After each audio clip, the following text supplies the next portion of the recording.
আজকে এমন একখানা ভিডিও দেখাবো যেটা কোনোদিন কোথাও খুঁজে পাবেন না। শুধুমাত্র আমার ভিডিও দেখুন আর চটপট কাজে লেগে পড়ুন। আপনারা নিশ্চয়ই তো paneer chilli, chicken chilli, fish chilli সবই খেয়েছেন। এই দুধ চিলি নিশ্চয়ই খাননি।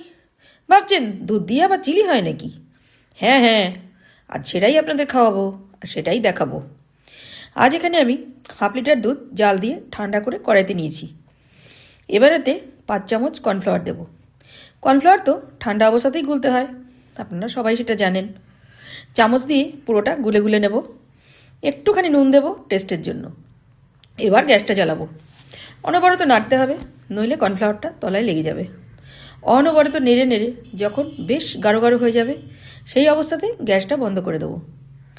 এবারে কেক টিনে একটু সাদা তেল মেখে নেব।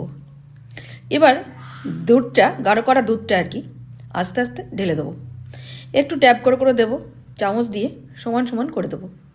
ঠান্ডা করে 1 ঘন্টা ফ্রিজে রাখবো। 1 ঘন্টা পর আপনাদের দেখাচ্ছি, দেখুন একদম জমে গেছে। এবারে কেক টিনটা ধরে সোজা উল্টে দেবো। আপনারা দেখছেন তো কত সুন্দর সেট হয়ে গেছে। এবার পিস পিস করে কাটবো। বেশ কয়েকটা ছোট ছোট টুকরো হয়েছে।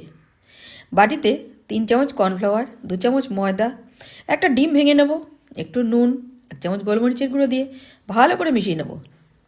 তারপর অল্প অল্প করে জল দেবো। এইরকম ঘন ব্যাটার তৈরি করতে হবে। অল্প করে জল দিয়ে দিয়ে বিটার দিয়ে ফেটিয়ে নেব। ফ্রাই প্যানে একটু সাদা তেল খুব ভালো করে গরম করে নেব। তাতে একটু নুন দেব যাতে তলায় লেগে না যায়। নুনটা মিশে গেলে, তেল ভালো করে গরম হলে দুধের পিসগুলো ব্যাটারে ভালো করে কোট করে করে তেলে ছাড়বো। একসাথে 3-4টে ভেজে নেওয়া যাবে।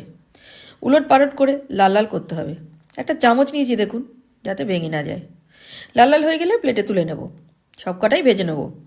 কড়াইতে ওই ভাজা তেলের সাথে আরও একটু তেল দিলাম। রসুনটা একটু ভেজে নেব। এবার চৌকো করে কাটা ক্যাপসিকাম, পেঁয়াজ নেড়ে চেড়ে একটু নুন দেব। নাড়াচাড়া করে বেশ নরম হলে এবারে এক এক করে tomato sauce, red chilli sauce, soya sauce দিয়ে নেড়ে চেড়ে খানিকটা পরে দুধ ভাজার টুকরোগুলো দিয়ে ওপর নিচ করে দেবো। খানিকটা ওপর নিচ করা হলে এবার অল্প করে জল দিয়ে গ্যাস কমিয়ে ঢাকা দেবো 5 মিনিট, যাতে টেস্টটা পুরোপুরি ঢুকে যায়। ব্যাস, আমার কাজ শেষ।